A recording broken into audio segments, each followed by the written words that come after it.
I'm Keith Olbermann, and this is The Resistance. Are there tapes of Donald Trump's White House meetings and phone calls with James Comey and perhaps others, or are there not? If there are, what do they say? If there are not, did Trump destroy them? It is now more than 5 weeks since this issue was first raised by, naturally, Trump tweeting his mouth off. May 12th, James Comey better hope that there are no tapes of our conversations before he starts leaking to the press. Since then, we have gotten from Trump and his sycophants misdirection, obfuscation, and cuteness when it is, for this man's presidency, life or death, to either produce tapes that validate his versions of conversations with Comey and others, or to prove that tapes never existed in the first place, and thus he has not destroyed possible evidence in a criminal case. There seemed to be new insight into this during the wall-to-wall coverage given this past Sunday of a part-time radio host, part-time guitarist, full-time Nathan Thurm lookalike named Jay Sekulow. Mr. Sekulow is one of Trump's attorneys. He is the man who told Chris Wallace of Fox News that the president was indeed being investigated for firing Comey, and then, in literally the next breath, said, no, he wasn't being investigated for firing James Comey. Sekulow also appeared the same morning on CBS and NBC, but it was the CBS interview that actually mattered the most of all three. John Dickerson asked, the president said last week he would release the tapes of, if there were tapes, of his conversation this week. That hasn't happened. Where is that? Sekulow replied, I think the president is going to address that in the week ahead. There were a lot of issues this past week. The issue will be addressed in due course, and I suspect next week. Next week, as of June 19th, being obviously this week. Except don't count on that. Exactly a week earlier, Jay Sekulow was on ABC, and he said the same thing. That's a decision that the president will make in consultation with his chief lawyer, Mark Kasowitz, said Sekulow, adding Trump would address it next week. Next week, as of June 12th, now being obviously last week.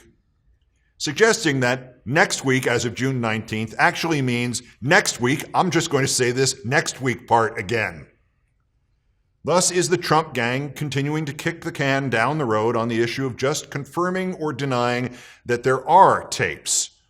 As I have noted here previously, Trump has put himself in an impossible position. Soon or late, at an impeachment or in a courtroom, Trump will need those tapes, will need them to validate his version and not Comey's. If he cannot produce them, he will either be asking us to believe he would not release something that would exonerate him, or he will have to confess that his tweet of May 12th was an empty threat, or worst of all, he will have to prove that there aren't tapes, that there never were tapes, and that he did not destroy tapes, and frankly, I do not know how you ever prove that vast a negative.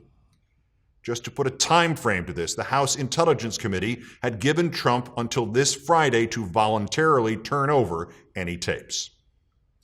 There are two known potential outside sources for Trump tapes, or at least information about Trump tapes. The Secret Service says it does not have any.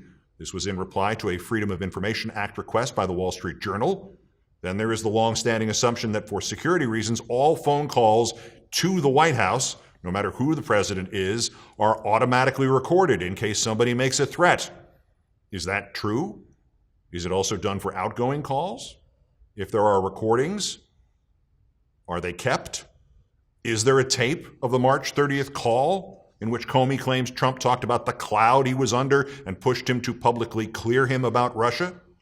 Is there a tape of the April 11th call in which Comey claims Trump wanted to know what Comey had done about publicly clearing him?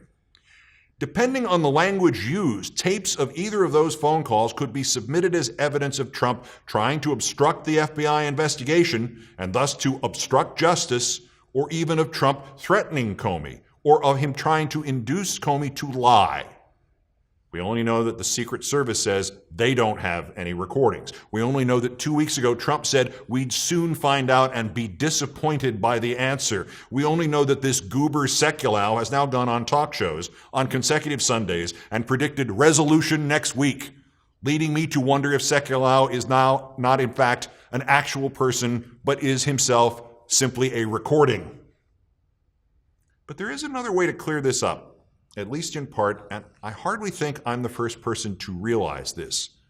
The big issue of recordings and the little ones of who does or does not have them, White House operations, Secret Service, Trump himself, can be ascertained by the Justice Department's special counsel using a little technical device known inside the world of audio and inside other worlds as a, quote, subpoena. And lastly, there is one other possibility that, to my surprise, I haven't seen raised anywhere else. In the District of Columbia, it is legal to record conversations in person or on the phone, so long as one of the people in the conversation knows it is being recorded. Down the block from Ford's Theater, just before you get to that chopped salad place, at its office, doesn't the FBI record all the phone calls that come into its headquarters? I mean, never mind Trump Comey tapes. Are there? Could there be?